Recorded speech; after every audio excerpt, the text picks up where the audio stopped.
अस्सलाम वालेकुम, मैं हुमारी अली। आप देख रहे हैं मेरा चैनल। फैज़ हमीद के बाद साकिब निसार की बारी। किस किस को सजाए मौत यानी कि फांसी की सज़ा मिलने वाली है, किस किस को फांसी पर लटकाया जाएगा, या किसी को ये बावर करवाने की कोशिश की जा रही है कि तुम्हें भी हम फांसी के फंदे तक पहुंचाएंगे, अब तुम्हारी बारी है। इस वक्त जी जो फैज़ हमीद हैं वो कहाँ पर हैं, किस किस यूट्यूबर को उन्होंने अपने फार्म हाउस में छुपाया हुआ था, स्क्रिप्ट लिखने का मामला क्या है, यूट्यूब के लिए स्क्रिप्ट्स और एक्स के लिए ट्वीट्स लिखने तक की कहानी सामने आई है कि ये खुद अपने हाथों से लिख कर देते थे। क्या जरदारी की धमकी ने जो है इनकी काया पलट के रख दी? आज की वीडियो में इस पर बात करेंगे।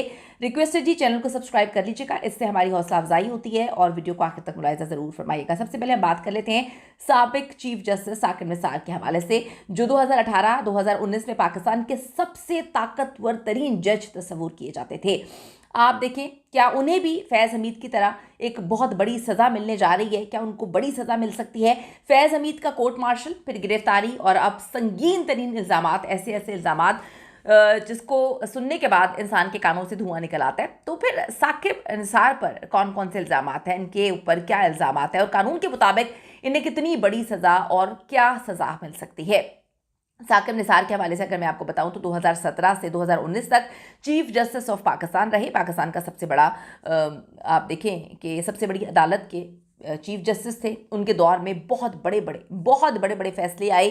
डैम फंड, नवाज शरीफ की नाअहली, पैनामा लीक्स, लेकिन तनाज़ात इंतहा के थे। इतने बड़े बड़े तनाज़ात जो आज तक जो है वो भुलाए नहीं जा सकते, बल्कि मेरे ख्याल में जब तक ये दुनिया है, जब तक हम सब हैं, वो कभी भुलाए नहीं जा सकेंगे। ऑडियो लीक्स 2018 के ऑडियो में साकिब निसार कहते सुनाई दिए, नवाज शरीफ और मरियम को सज़ा दिलवाएं ताकि इमरान खान वज़ीर आज़म बने। डैम फंड के हवाले से अगर हम बात करें तो अरबों रुपए इकट्ठे किए गए, मगर सुप्रीम कोर्ट ने बाद में कहा कि ये गैर कानूनी था।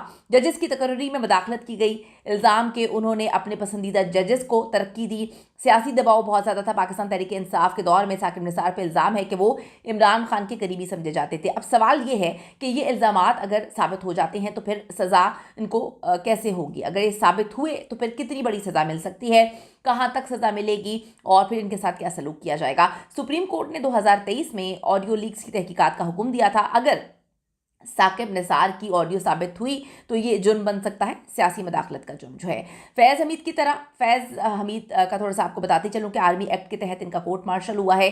साकिब निसार पर सिविलियन कवानीन जो है वो लग सकते हैं, और बड़े तगड़े लग सकते हैं। अगर हुकूमत चाहे तो खुसूसी अदालत बनाई जा सकती है, इनको कटहरे में लाया जा सकता है। क्या फैज़ हमीद को सज़ा देकर ये ऊपर बताने की कोशिश कर रहे हैं कि अब तुम्हारा भी एहतसाब होगा, तुम भी जो है बचोगे नहीं, तुम्हें भी सज़ाए मौत हो सकती है? क्योंकि हम बड़े अरसे से सुनते आ रहे हैं कि जो एलिगेशंस लगे हुए हैं उन पर सज़ाए मौत हो सकती है। अब हम बात कर लेते हैं कि फैज़ हमीद इस वक्त कहाँ पर हैं। ये एक बड़ा इंपॉर्टेंट सवाल है। जब इनका कोर्ट मार्शल हो रहा था तो डेफिनेटली वो जो मिलिट्री कस्टडी में थे, और अब जो खबरें आ रही हैं, बताया जा रहा है कि वो पिंडी सदर के करीब एक सेफ हाउस है, उनको वहाँ पर रखा गया है।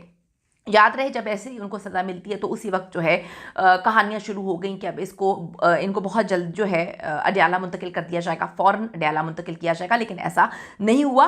फैज़ हमीद के हवाले से अभी बहुत बड़ी बड़ी पेशन गोइयाँ, बहुत बड़े बड़े इल्ज़ामात, बहुत बड़े बड़े इंकशाफात जो हैं वो सामने आ रहे हैं, और नेशनल टेलीविज़न पे बैठ की चीज़ें जो है वो सामने आ रही हैं। कर्नल इनामुर रहीम साहब हैं जो आसमा शिराजी साहिबा के प्रोग्राम में आते हैं, और उन्होंने इस हवाले से बहुत बड़े बड़े दावे किए हैं।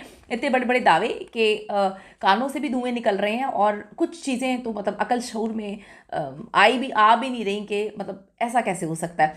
चलें जी, उनके दावे के हवाले से बात करते हैं। कर्नल साहब कहते हैं कि लैपटॉप और मोबाइल कब्जे में लिए गए इनके, और फिर बड़े ही सीक्रेट डॉक्यूमेंट्स जो हैं इनके पास से बरामद हुए। फिर वो कहते हैं जी इनके बड़े खुफिया दस्तावेजात थे जो ये घर ले गए, इनके घर से बरामद किए गए।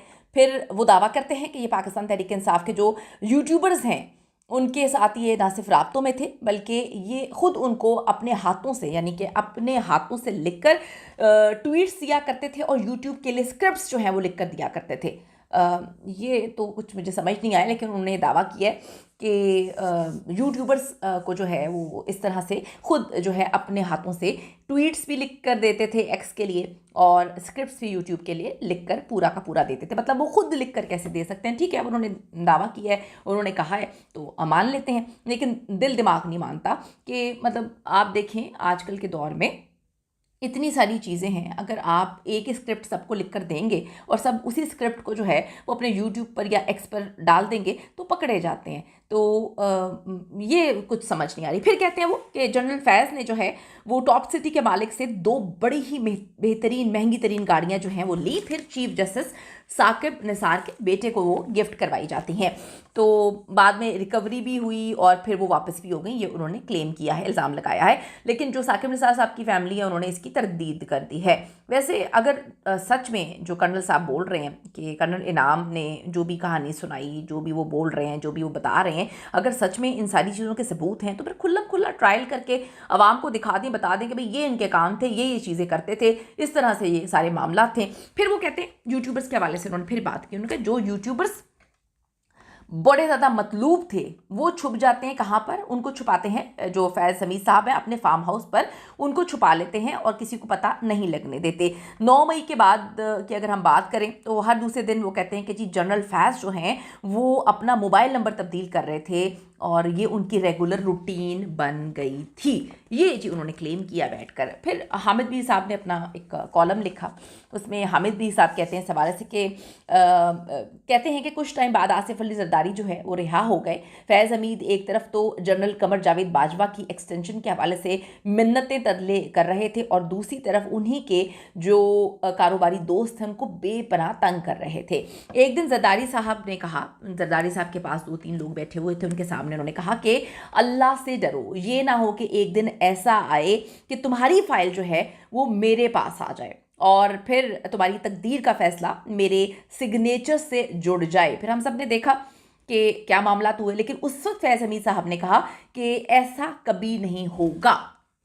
जो हम सोचते हैं, देखें हम इंसान हैं, जो हम सोचते हैं कि ऐसा नहीं हो सकता, वैसा नहीं हो सकता, जब आपके पास पोजीशन आ जाए, किसी के पास भी पोजीशन आ जाए, वो नाउज़ुबिल्लाह अपने आप को खुदा बनना शुरू कर देता है। जब किसी के पास पोजीशन आ जाए, ताकत आ जाए, पैसा आ जाए, पावर आ जाए, मैं आम लोगों की बात कर रही हूँ, आम लोगों का ये हाल हो जाता है कि वो समझते हैं कि बस अब हम किसी की भी ज़िंदगी का फैसला कर सकते हैं, किसी की ज़िंदगी के साथ खिलवाड़ कर सकते हैं, किसी के साथ भी खेल कर उसको इस्तेमाल कर फेंक सकते हैं, हमारा कोई हिसाब नहीं होगा, हमें कोई नहीं पूछेगा।